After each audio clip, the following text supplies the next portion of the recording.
The Missing Apples. In a small village, there lived a kind farmer named Mr. Thomas, who grew the sweetest apples in the valley.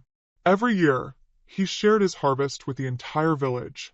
But one day, he noticed several apples missing from his basket before he could give them away. Nearby, two friends, Ben and Jake, were sitting under a tree.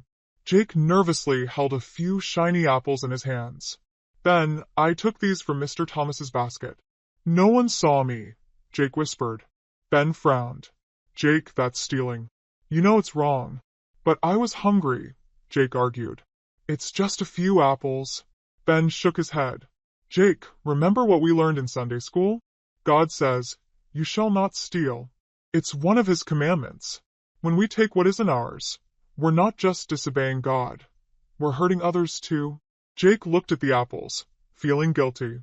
"But what if Mr. Thomas gets mad?" "Mr. Thomas is kind," Ben reassured him. "If you apologize and return the apples, I'm sure he'll forgive you." With Ben by his side, Jake went to Mr. Thomas's house. Jake held out the apples, his hands trembling. "I'm sorry, Mr. Thomas. I took these without asking. It was wrong, and I'll never do it again."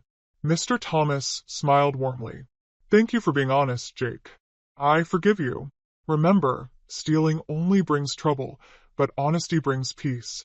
Relieved, Jake learned that doing the right thing felt much better than hiding his mistakes. From then on, he always asked before taking anything and trusted God's teachings to guide him. Moral: stealing is wrong because it breaks God's commandment and harms others. Honesty and making things right bring peace and forgiveness.